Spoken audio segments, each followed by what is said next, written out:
Welcome to Soul Brothers with, well, myself, Simon, where it is my job to throw you into the Solana rabbit hole and show you around in our exciting ecosystem. And it is me today that you guys have to cope with. Because it's on some I don't know, some wedding celebrations, I think, in India, in the last corners of India. So yeah, I'm gonna do the solo. It's the first time actually I'm doing this solo. You see, I have my hands free if you're watching the YouTube, because I need my hands to navigate the keyboard today, so I won't use our fancy mics. But yeah, good to be here. We have shit to talk about. I have a packed agenda. I'm not gonna do a lot of yapping at the beginning here, and I'm just gonna dive right in, because today on the show agenda we do have a new SIMD proposal. SIMD 0307 has been proposed from the Fiodancer team, and they are suggesting to add a block footer to each Solana block. So we're going to talk a little bit about that.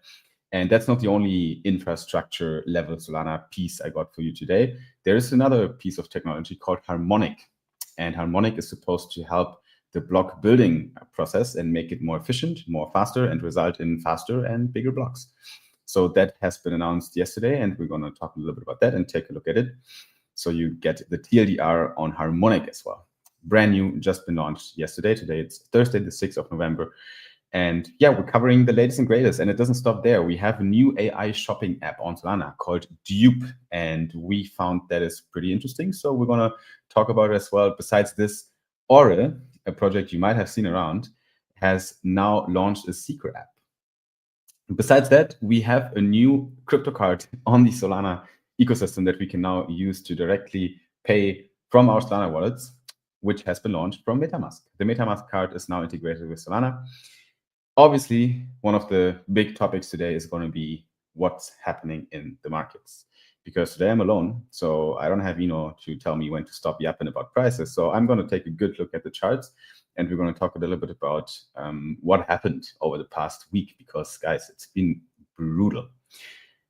Besides that, we do have limit orders directly in your Solana wallet by Solflare. We have some statistics because Flashtrade gave us the monthly recap of the month of October. So we're going to check that out. And we might also open a little trade on Flashtrade, because why not? I think that might be some of our first things we do today on the show. So I think what I'm going to start with is exactly that, honestly. Let's go over to Flashtrade and see if we can do something fun here while we're on the podcast today. If you haven't tried Flashtrade out yet, then make sure to check them out, because it is one of the best perp dexes on Solana, if not the best, with lowest fees and leverage up to 500x, which is honestly pretty insane. And we're going to make use of that. We are going to activate the degen mode. It's already activated here, so I can select leverage of up to 500x, which you should not do. Let me be clear here. This is, don't do that at home. Don't do this at home. So we're gonna go over to the 5-minute chart, and we're taking a look at Solana. And the RSI is right now right in the middle, trading around 50. So that is a bit tough. Probably we're ranging a lot right now. So actually, this doesn't really give me a good setup for such a short trade. This looks a bit better. Let's check Bitcoin out, because Bitcoin is dropping. This might give me an opportunity to just sweep the low resistance here with a leverage long of like 150x. Why not? Because I can. 150 sounds good, right? So that means if I put in $25 here, I have a position size of $3,200, literally with $25, which is insane to me. But that also means that my liquidation level, is not that far away. But fuck it. We don't do this at home, guys. This is not financial advice. Anything I'm saying is never financial advice. But we open the position. It is open. We have a long with 150x on Flashtrade right now. And let's see how this goes. While I'm recording today, we're going to check it out once in a while to see where we're going. But let's go back to the agenda. And I would say it is a good time to probably well, start with the charts, because now I just opened a 150x trade on the 5-minute chart, which is silly, but I want to know what's going on in the long term here. So let me pull up the chart here for you guys, and we're gonna take a quick look at what's happening to Solana. Let me get rid of all my markers on the chart. Let's go in the daily. Let me just confirm. Yeah, okay. Sorry, Nick, I had to check. Caveman can cut this. Okay, cool. Now, we have definitely a bit of a bleeding situation here on the Solana chart, because since the $250 that we saw, we dropped quite a bit. We saw a decline of 40%, guys. 40% price drop on the Sol chart, all the way down to sub $150. I honestly didn't see that coming. So I thought we're going to retrace a little bit, but not that much, because if you look at the daily here, and we're going to try to get rid of the clutter here a little bit, we definitely had a really clean break and like of the Simon support line, which has been providing support for a few weeks. We've been talking about this every single week, how we kind of trade in that range, and we're bouncing from the highs to the lows. We're breaking out a little bit, but it's interesting to see really how, like, recently, since basically September, we've been seeing more volatility in that range. So we broke out of the upside range to like the $250, and now we break down to the downside range in the $150. I think it provides a really interesting trading setup. I think most of us already bought the dip, and the dip kept dipping, so we don't have more dipping budget, which is fine, but now prices are really low, and RSI on the daily chart of the Solana price touched the 30, which is oversold territory, just when we went below $50 in the past 3 days. And that has been a clear signal for me that, you know, we might turn around from here. And there's definitely some support down here as well, because there was the wave 4 low that is now basically invalidated, honestly, because we made a lower low. So that yellow wave count here is not valid anymore, because, yeah, I would have to restructure this a little bit. We have to recount this because we made a lower low. But nevertheless, on the 2nd of August, we made $155 low here inside the range. And now we're at that level again, right? Right now we're trading at 159, and price has broken the $150 level, but not substantially. The daily candles closed above $150, like 2. And right now we're trying to secure that position again and might turn around. Let me be frank here, though. There's no confirmation that this has been it and that we can't go lower. We can definitely go lower. There's substantial resistance around the $130 price level, which I know it sounds really deep, but 150 also sounded very deep when we were trading above 200. So anything is possible in this market right now. I can't track a 5-wave move to the upside right now. The best I could track right now is a 3-wave correction, which would be something like an A, a B, and now a C to the upside. So that is a 3-wave move, and 3-wave moves are corrective in nature, which means the trend is intact, and the trend right now is down, obviously. So the downside trend has not been broken until I see a clear kind of 5-wave move to the upside. There's no impulsive move to the upside neither. So that is another issue on that chart. So it is, you know, I think we can turn around from here. It might be a good price level without any financial advice to consider some dollar cost averaging around this area to try, you know, take the lower prices if they come, but at least we're getting some exposure. And the next 1-2 weeks will tell, honestly. I think November has chances to be Moonvember, right? But it could at the same time also keep dipping. And the longer we stay down here, guys, the more unrealistic it gets to see another high. So the top might be in, but again, there's no confirmation yet as well that we're in a bear market. Literally nothing, because the markers are still okay. Right now I'm looking at the Bitcoin chart here to wrap the whole TA section up. And we've been talking about the 55 or actually the 50 week. I think 55 is probably even better because that's what most traders are looking at. Yeah, I think that's even more accurate. So the 55-week simple moving average has been providing, like some support here on the Bitcoin chart, basically since 2023. And now we tested it again. We slightly broke below as we did before, right?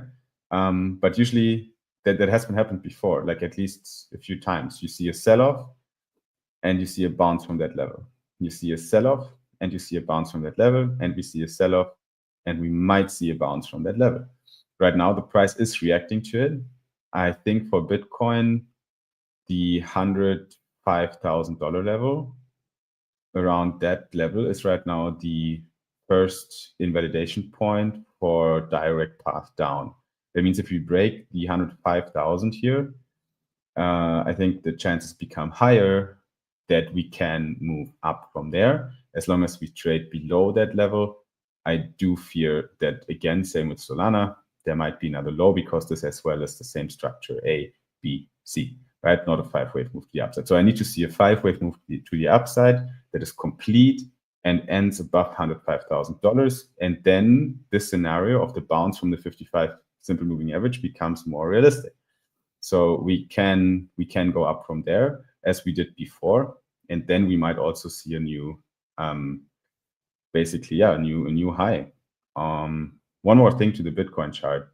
So far, when you look at this, especially since 2024, we saw pretty, pretty steep incline in the price, and then we see a sell-off that tests a previous high, right? So basically here, this level tests the previous high. Then we see a big impactful move to the upside, or a steep move to the upside. Then we see a pullback, and we are again testing the previous highs from the previous impactful or impulse to the upside. Now we test that again, and from there we pump again to the upside, impulsive, and we retrace and we retest the previous highs, right? So we've seen this playbook, kind of going on for a while now, literally over years. That is one thing I observe. Next to that is the 55-week simple moving average that also, is coincidentally in the same range. And then last but not least, let's check out the Bitcoin RSI, because it has been a really, really helpful kind of signal for when the price turns around. We haven't entered oversold territory below 30 yet. Whenever we did that on the daily chart, we usually found support somewhere in that region and turned around from there, right?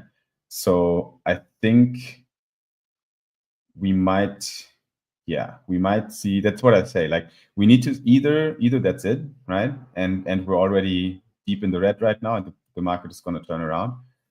Or still plausible, guys, we see one more pullback, complete the downside move, print one more low on the RSI so that we're deep in the oversold, and then we go up.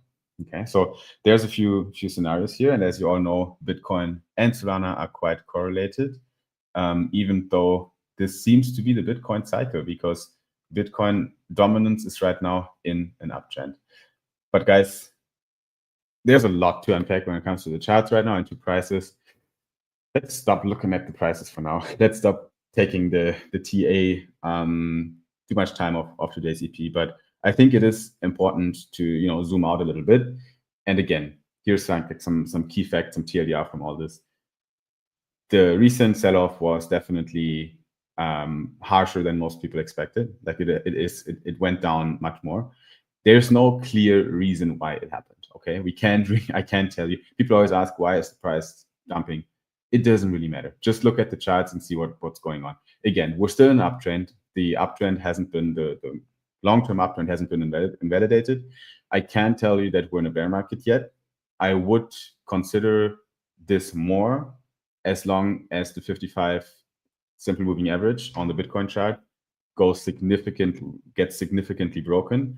What does significantly broken mean? It would be a 2 weekly candle close below the 55 moving average, right? So if that happens in the next 4 weeks, we might have to accept that the top is in and 2026 starts, and we could enter some sort of prolonged sideways movement, which is a correction basically. I don't think we're going to dump until $60,000 Bitcoin, even if we enter a bear market. But I think it would be an environment where prices might go sideways a little bit. Bitcoin reaches $78,000, $80,000, and it would hover around there, and would be quite boring for people that want to see price action, right? That would be the bear market until we go up again. And this is realistic considering macroeconomic kind of outlooks right now.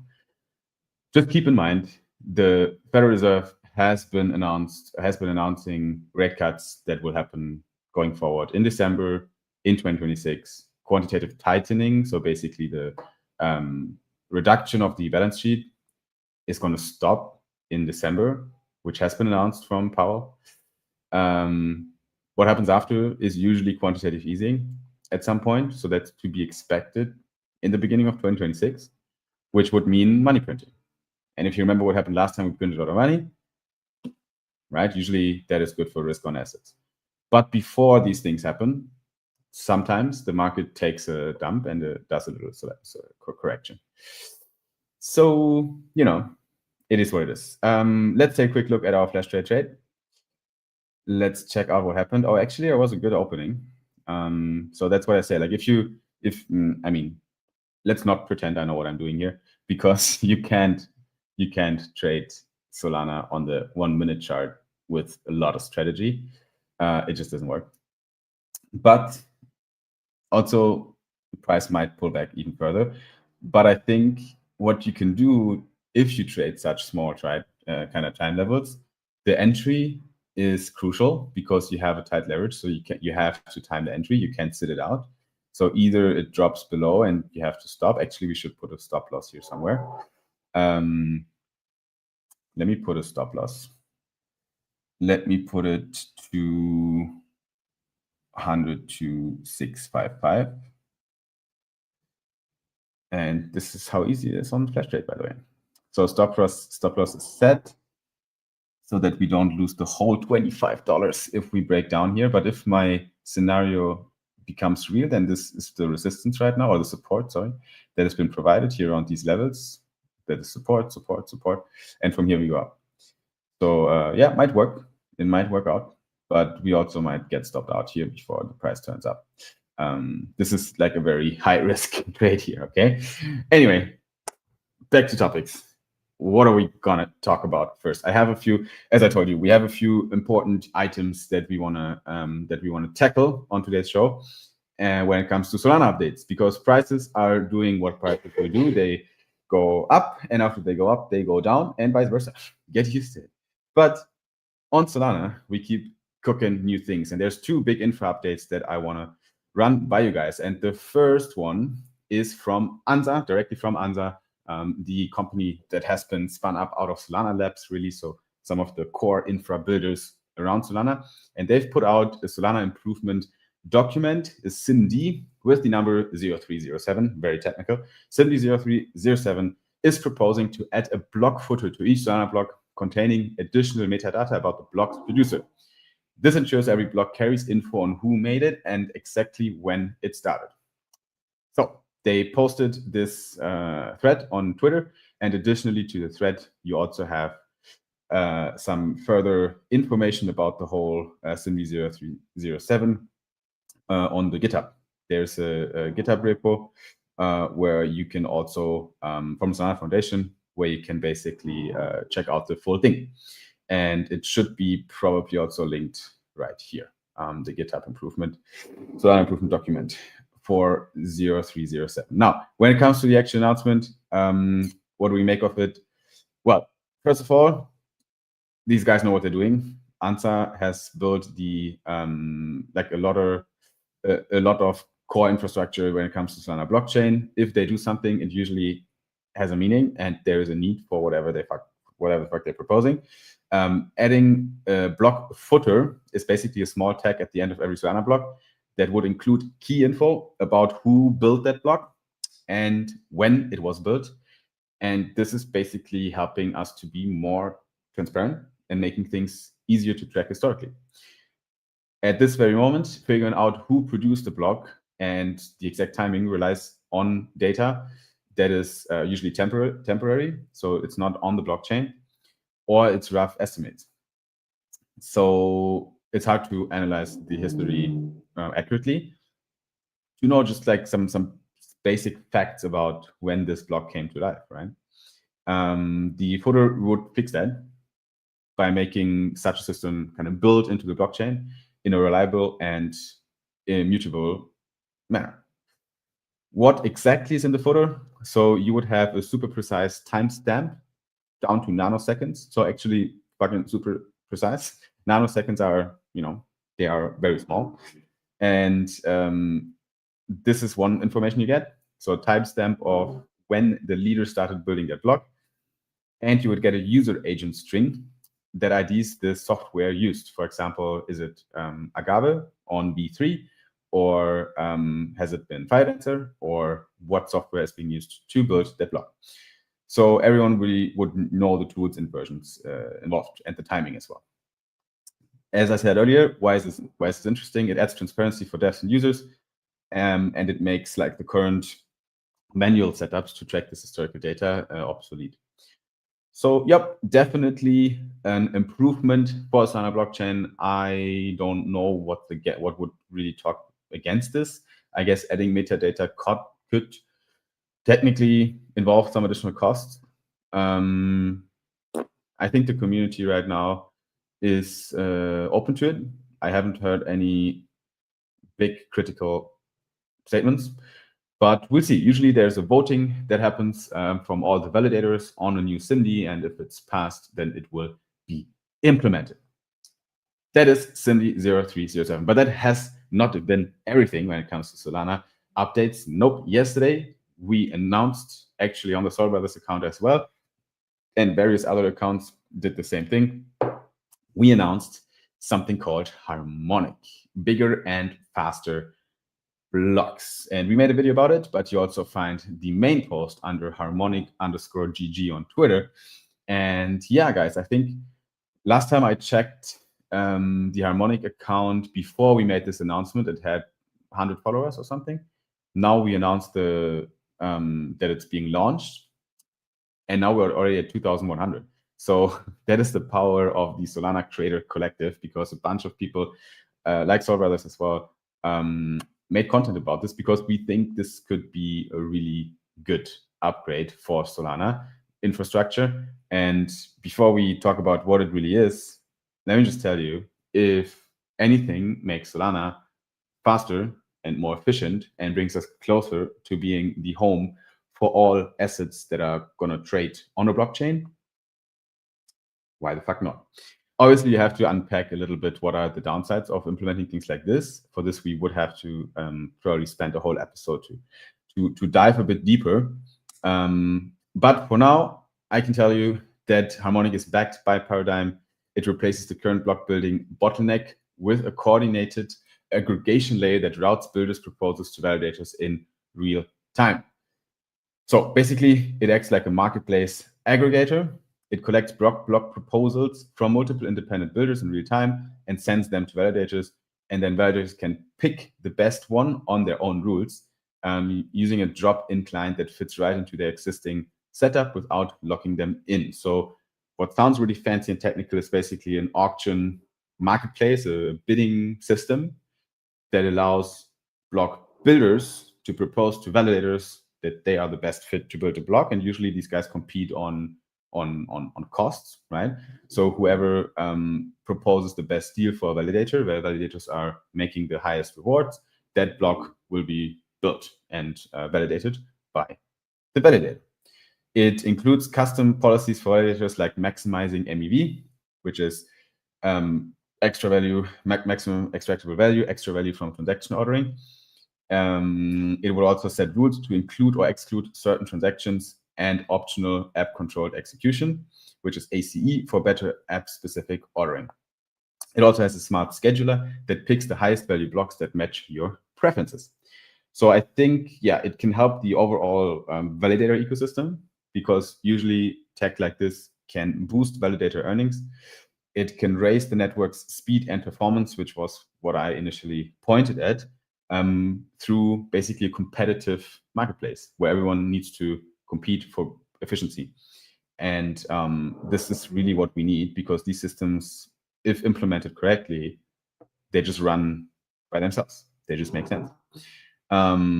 There's like a few upside things as well for users, because this can also result to fair transaction inclusion. So that means less delays and protection from things like sandwich attacks.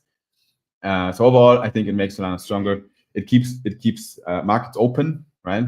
And it gives power back to validators in an ecosystem where we should, sometimes put a little bit of respect, send a little bit of love to our validators, really. So that's Harmonic. And yeah, these two updates are right now already live when it comes to Harmonic, or in discussion when it comes to SIMD 0307. Quite technical. You got it all on Sol Brothers. You got the charts, you got open trades. What is Flash Trade doing? And you got some tech talk. Not TED Talk, tech talk. We're still in plus. We already made $2.60 after fees, guys. Isn't that amazing? $3.22. It's already coffee. You can get rich on Flash Trade or lose it all. It's all up to you. We keep that open. I think we keep it open because we do have a good entry. I will just keep the trade. And if we get stopped out, then we're going to lose like half of our investment here, which is $25. Or we're going to see some pump here. You can technically, if you're lucky, literally lucky, there's not a lot of skill involved in this, you can make $1,000 with a $25 trade. Is it going to be that one? We'll see. But let's move on the agenda, really, and talk about the next thing that we got prepared for you guys. And this is going to be Dupe, an AI shopping app. Dupe Solana posted about their launch, basically. Dupe is just a furniture site, they said. Not anymore. V1 coming to the App Store next week, where we're about to onboard millions of people to Solana. Cool. Okay, let's check it out. Solana reacted as well to this post. They did a fancy launch video here. And I have personally not heard about Dupe yet. They are saying that they're disrupting Amazon by building the front door for deals on the internet. 20 million users. Okay, 20 million users. They have already 20 million users, bringing the $5 trillion e-com market to AI. Okay, no, I think they're targeting a 20 million user market, because that would be crazy. Interesting. They also posted about the Dupe flywheel, the economic layer for AI commerce. The internet made everything available, but not everything affordable. E-commerce is a $5 trillion supermassive global market steeped in inefficiencies. Two identical sofas might sell for $3,200 at one retailer and $1,150 at another. Same factory, same thing. This is true in home goods, fashion, accessories, and beauty, among other categories. So many people don't realize they're overpaying for the same product listed under different brands on retailers. It's fragmented, prices are inconsistent, shoppers waste hours hunting for deals. That is true. So a solution they're proposing is an AI commerce, what Stripe is to payments. That is what Dupe is to AI commerce. Dupe solves the most pernicious, never heard that word, problems in e-commerce: consumer price discovery and minimizing buyer regret.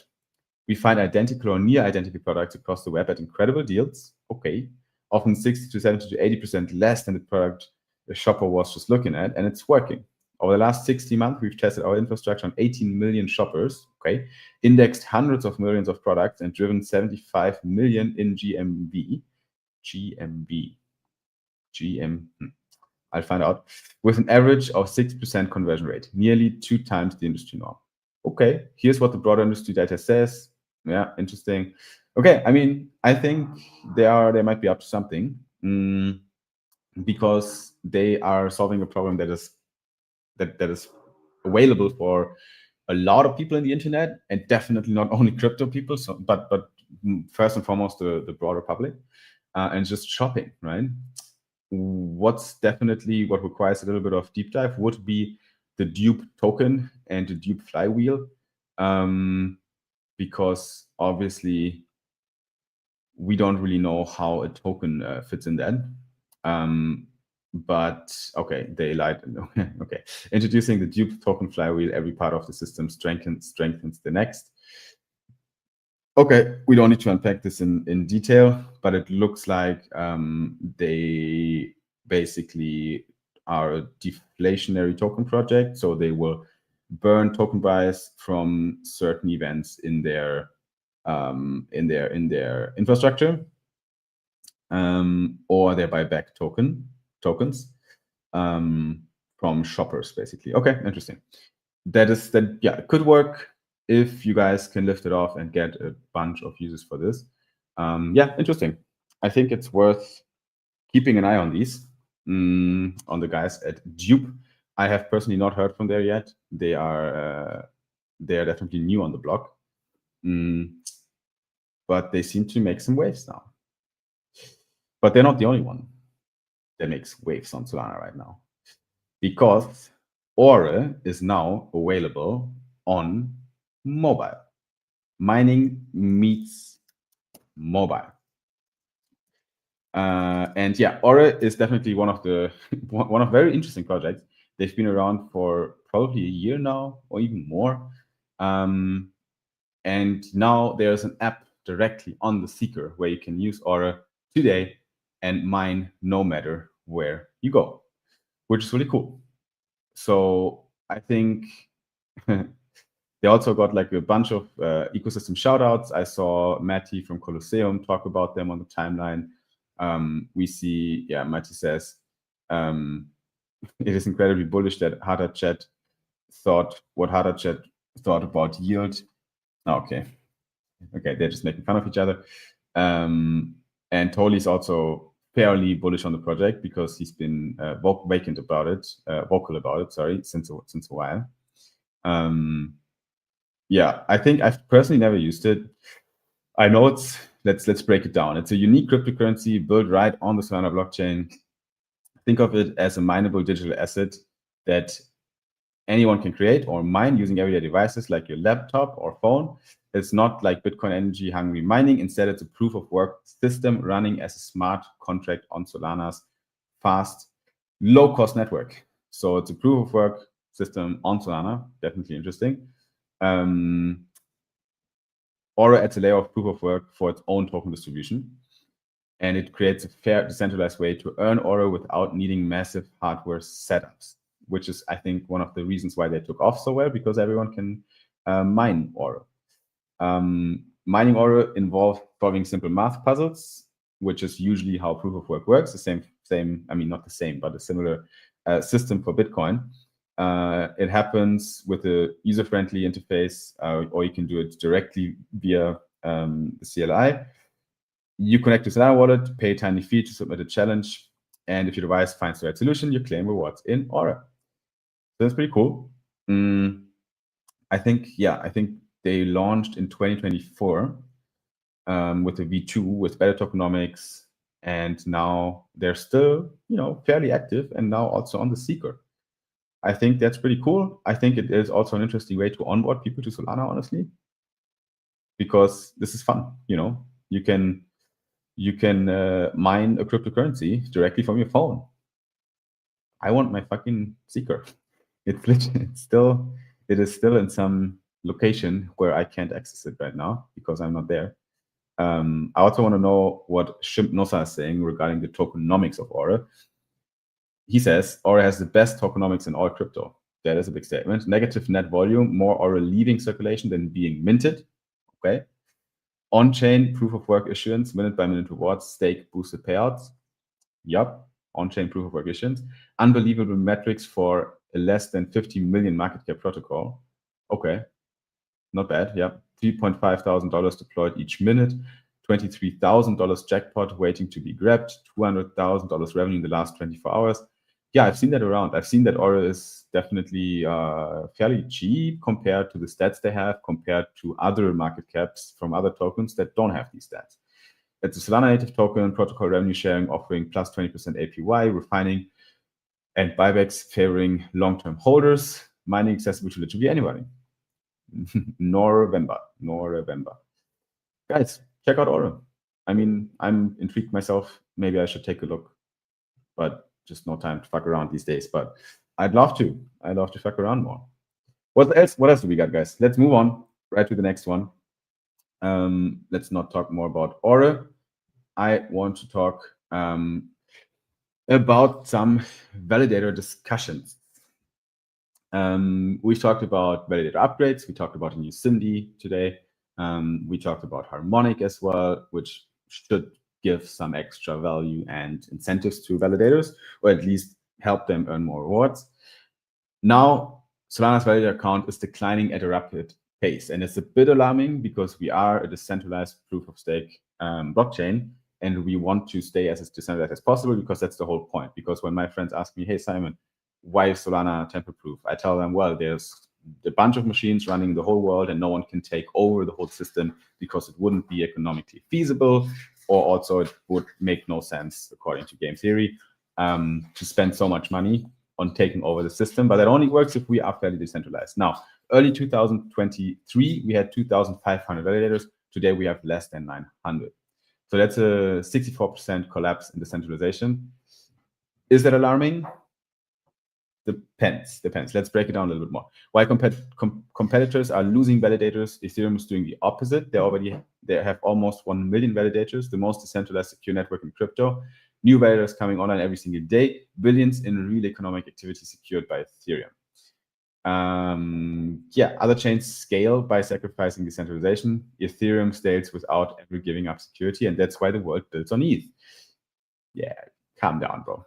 The settlement layer of the world won't be secured by a shrinking validator set. It will be secured by Ethereum. No, I'm just kidding. Okay. So first my take, then we can look at a few of these other takes.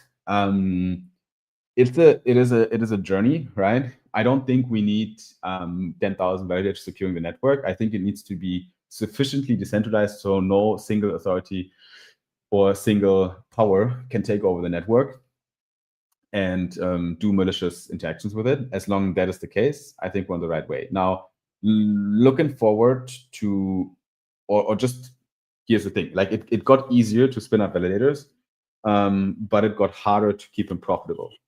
So that means the hardware requirements on Solana are still higher than for Ethereum, but it's not infeasible, right? Like you spent a couple $1,000 for the total hardware required, like less than 10K, and you own the hardware to actually validate transactions with your servers on both testnet and mainnet. Now, if you have that set up, you have vote costs that are usually diminishing your profit significantly because they're quite expensive. After deducting vote costs, you do have the rewards from MEV, from tips, and the normal block rewards, and they will be your profit as a validator. You're only profitable if you have a certain amount of Solana staked to your validator. If you can't reach that stake level, you're fucked, basically, because you're operating at a negative and you can close down your validator. I suppose this is what happened to a lot of people over the past years or months. They just weren't able to secure enough Solana stake to keep their validator profitable. We have amazing delegation programs on Solana that are supporting validators to get Solana from basically delegated entities. That works really well, especially if it's run by independent delegators like the Vault or Aeropool or Dinosaur or some of these legends, right? There's the Solana Foundation delegation program, which is a bit more controversial because on the one hand, it helps validators to stay afloat. On the other side, it is fairly centralized. If all the validators in Solana, especially the smaller ones, rely 100% on Foundation Solana, which is a grant basically you get, a loan in Solana. That is, at the end of the day, it's not real decentralization. It's fake decentralization. If there's like 100 validators that are all only profitable because Solana Foundation gave them money, probably not the best. And this is why Solana Foundation also decided to scale down the SFDP, the Solana Foundation Delegation Program, to 50% instead of 100% match. So far, if I get 20,000 SOL from somewhere, Foundation gives me another 20,000 on top as a grant, up to 100,000 SOL. In future, in the next couple epochs already, we're transitioning right now, I'm only getting half the match. So if I get 20K from somewhere, I only get 10K from Solana Foundation. Why do they do it? Because they want more independence, I would say, and they want to wash out the validators that can't make it by themselves. Let's see what Tom from DZ is for Double0 is saying. My brother in blockchain. There were some leaps taken here. I write this as user of both ETH and Solana and recovering validator sales. First, validator count is not decentralization. ETH has nearly 1 million nodes, mainly because it does not support delegation, and there's a hard cap of 32 ETH. If Coinbase, Figment, Kraken, Binance could keep all the stake on a single validator, your node count drops by 330,000. Lido would just run a single cluster, you would lose 265,000 more. Again, fake decentralization, because validator count does not equal decentralization. Good point. Secondly, many nodes are the same providers. So me contracting a validator firm to run 6 nodes has the same effect on decentralization than one node with 192 ETH on it, especially if they're all hosted in one of 2 clouds. So it looks good from the outside, but a lot of times there's clusters that are run by the same entities. Stake centralization, the top 10 ETH staking firms account for over 60% of staked ETH. Well, is that really decentralized? Cloud provider centralization, 36% of ETH nodes are run in Amazon. Include Google, and you're at 40%. If this much stake sits in 2 cloud providers, the attack surface isn't the validator count, it's the cloud concentration. In February 2025, bottom 725 Solana validators accounted for less than 3% of stake. Many of the validators that churned out had little or no stake. They weren't producing blocks or contributing to security. Election results don't change when people who never cast ballots stop showing up. They're just as safe. Great take. I think Tom basically nailed it. Not sure how you recovered from that one. Little crypto Gucci.eth GM bad, whatever. Yep. So, I mean, yeah, shots fired, because he tries to make a point, but I do think usually these discussions are a bit more granular than what people think. It is what it is, guys. Now, enough validator talk. I want to see what our trade is doing, because I think we're still alive. We're still in profit, but only 30 cents. So basically price is hovering around here. It's not making higher highs. I think we could, technically my thesis didn't really play out. I was hoping on a push to the upside. It already took a little bit too long. So I'm going to give it a last chance by moving my stop loss directly to entry. You see how smooth that is on FlashTrade? So I'm moving my stop loss directly to entry, to just because I feel like my scenario, I make it sound like I'm so sophisticated trading the 1 minute chart on Solana, 5 minute chart, but actually this is pure gamble. But if, as a general rule, which is actually a fact, if your scenario is not playing out shortly after you open a trade, you might want to consider just closing it down. Or if you are in profit, but only slightly, don't gamble it. Put your stop loss at entry so that you're at least not losing a lot of money, only the fees maybe. Or even if you put the stop loss a little higher, you're going back with 0-0. That's just some advice, because a lot of times people are holding on to their trades, and that usually leads to liquidation. Because if your scenario is not playing out, what are you doing? You can just close it, wait for the next entry. My scenario was okay, we are in these pullback regions here. From here we can go up, but I haven't seen the big move to the upside yet. Uh-oh.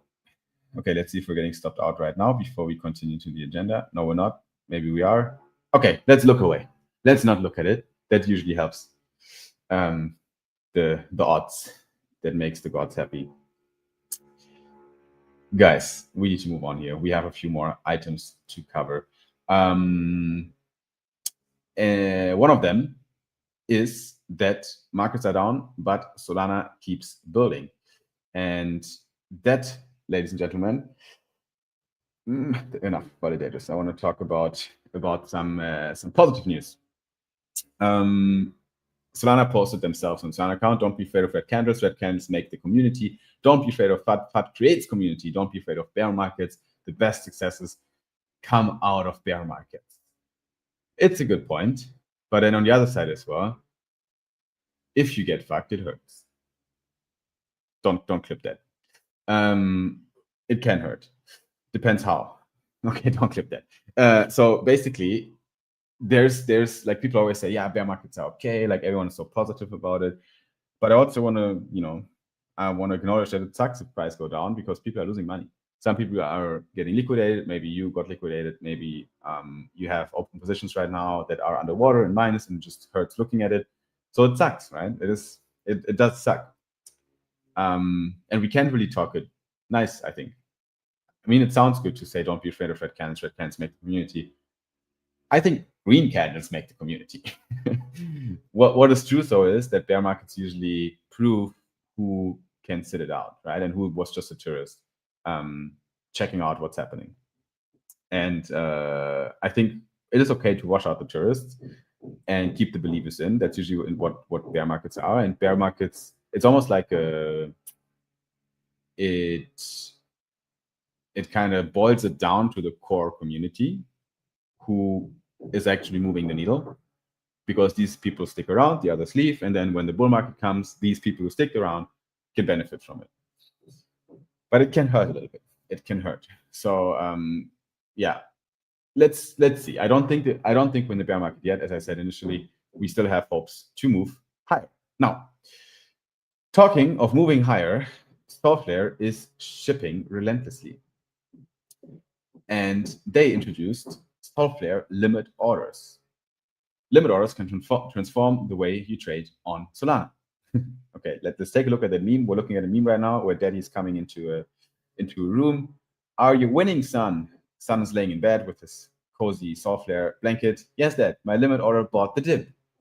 And then we have a screen that says order fulfilled. Amazing. Very creative. Dear content house at Solflare. It's funny though. Very clear what's happening here. You can set a specific buying price for any token and your order fills automatically when the market hits it. No need to constantly watch the charts. That's what limit orders do. So you can either swap, trade right now at market price, or you can put a limit order. So basically you're saying, I want to buy $10 off Solana when the price hits 155. This way you can basically map out a strategy, and instead of just FOMOing into it, you can make sure, okay, I'll only buy in at these price levels. If the price hits that, I'm going to buy. You set a limit order, you walk away. The best traders stay in control and turn volatility into opportunity, even while they sleep. Yep, cool. So in the Solflare mobile app, you just had to swap, you switch to limit, you choose the tokens, you set a target price, you confirm, and that's it. You can track progress in open trades. Cool. Solflare keeps cooking. They keep cooking.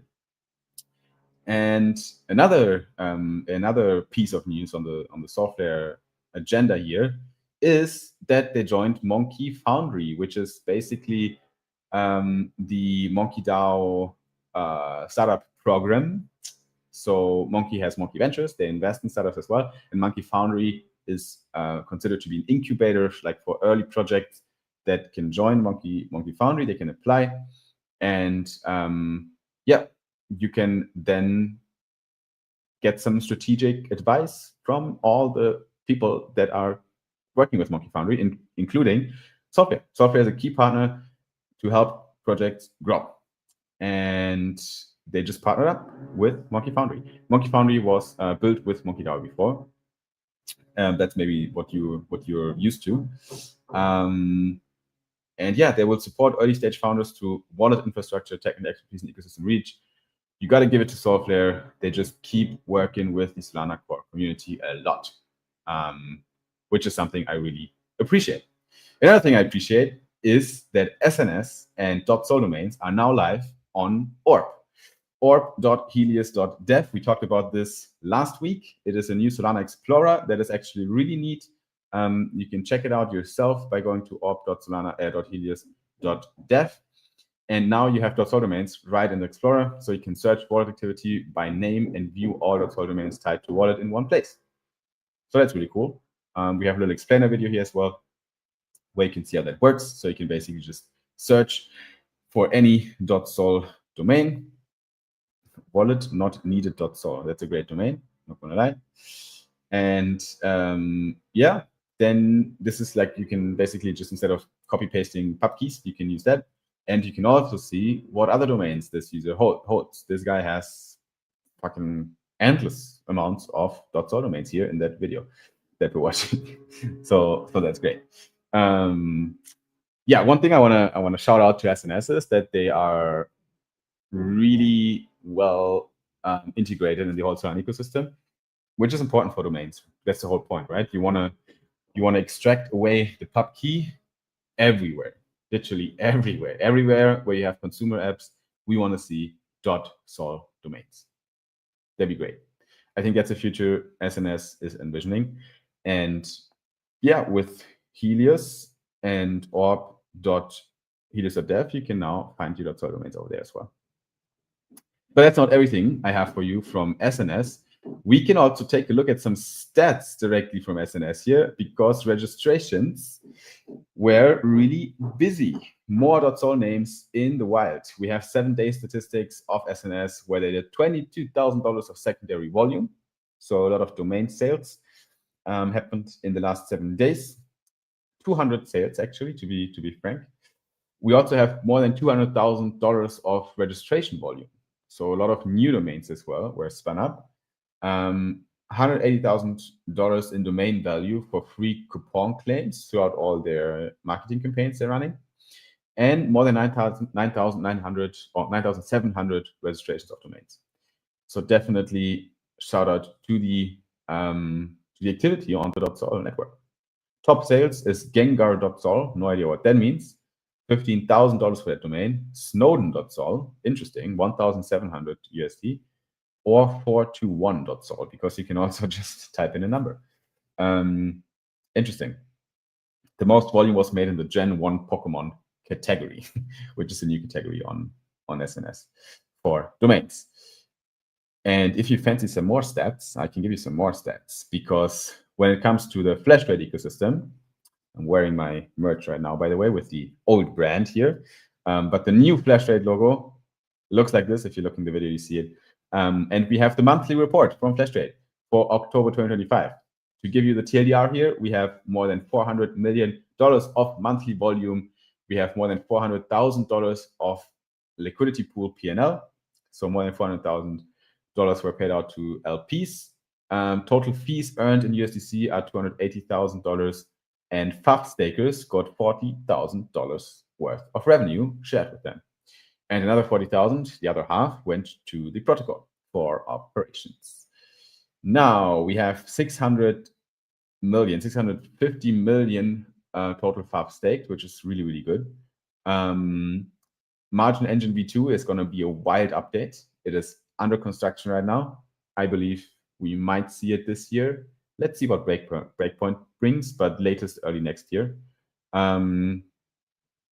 Also really cool to see is FLP1 P&L, $500,000 just in the FLP1 pool. That is also really cool.